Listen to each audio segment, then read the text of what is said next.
ಅಪ್ರಾಪ್ತರ ಮೇಲೆ ಅತ್ಯಾಚಾರ ಮಾಡಿದಂತಹ ಆರೋಪವನ್ನು ಎದುರಿಸ್ತಾ ಇರುವ ಮುರುಘಾ ಶ್ರೀಗಳಿಗೆ ಕೋರ್ಟ್ ಜಾಮೀನನ್ನು ಕೊಟ್ಟಿದೆ. ಚಿತ್ರದುರ್ಗದ ಮುರುಘಾ ಶ್ರೀಗಳ ವಿರುದ್ಧ ಪೋಕ್ಸೋ ಪ್ರಕರಣ ದಾಖಲಾಗಿತ್ತು. ಎರಡನೇ ಬಾರಿಗೆ ಅವರನ್ನು ಅರೆಸ್ಟ್ ಮಾಡಲಾಗಿತ್ತು. ಚಿತ್ರದುರ್ಗದ ಕಾರಾಗೃಹದಿಂದ ಇವತ್ತು ಮುರುಘಾ ಶ್ರೀಗಳು ರಿಲೀಸ್ ಆಗಿದ್ದಾರೆ. ಸಾಕ್ಷ್ಯಗಳ ವಿಚಾರಣೆ ಪೂರ್ಣವಾಗಿರುವ ಹಿನ್ನೆಲೆಯಲ್ಲಿ ಬಿಡುಗಡೆಗೆ ಕೋರ್ಟ್ ಆದೇಶ ಕೊಟ್ಟಿತ್ತು. ಚಿತ್ರದುರ್ಗದ ಎರಡನೇ ಅಪರ ಜಿಲ್ಲಾ ಮತ್ತು ಸತ್ರ ನ್ಯಾಯಾಲಯ ಆದೇಶವನ್ನು ಕೊಟ್ಟಿತ್ತು. ಈಗ ಜೈಲಿನಿಂದ ಹೊರಬಂದಿದ್ದಾರೆ ಶ್ರೀಗಳು. ಸಹಜವಾಗಿ ಅವರ ಬೆಂಬಲಿಗರು ಭಕ್ತರು ಶ್ರೀಗಳನ್ನು ವೆಲ್ಕಮ್ ಮಾಡಿಕೊಂಡಿದ್ದಾರೆ. ಹಾರತುರಾಯಿಯನ್ನು ಹಾಕಿರುವಂಥದ್ದು. ಈ ಹಿಂದೆ ಹೈಕೋರ್ಟ್ ಜಾಮೀನನ್ನು ಕೊಟ್ಟಿತ್ತು. ಮತ್ತೆ ಇನ್ವೆಸ್ಟಿಗೇಷನ್ಗೆ ಒಳಪಡಿಸೋದಕ್ಕಾಗಿ ಅವರನ್ನು ಅರೆಸ್ಟ್ ಮಾಡಲಾಗಿತ್ತು.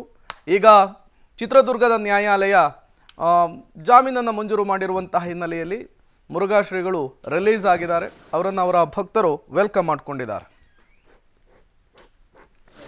ಬಸವೇಶ ಮುರುಗೇಶನ ಆಶೀರ್ವಾದದಿಂದ ಅವುಗಳು ಇವತ್ತು ಈ ಒಂದು ಬಂದಿಖಾನೆಯಿಂದ ಬಿಡುಗಡೆಯಾಗಿದ್ದೀವಿ. ಇಷ್ಟನ್ನು ಮಾತ್ರ ಈ ಸಂದರ್ಭದಲ್ಲಿ ಹೇಳ್ತಾ ಇದ್ದೀವಿ.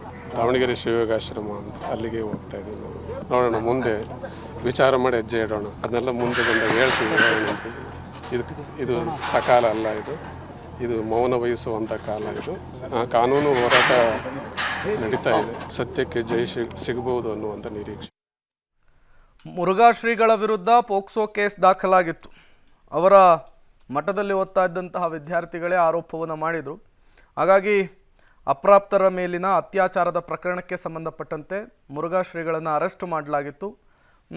ಈಗ ಈ ಕೇಸ್ನಲ್ಲಿ ಬರುವಂತಹ ಸಾಕ್ಷಿಗಳ ವಿಚಾರಣೆ ಮುಗಿದಿರುವಂತಹ ಹಿನ್ನೆಲೆಯಲ್ಲಿ ಜಾಮೀನನ್ನು ಕೊಡಲಾಗಿದೆ.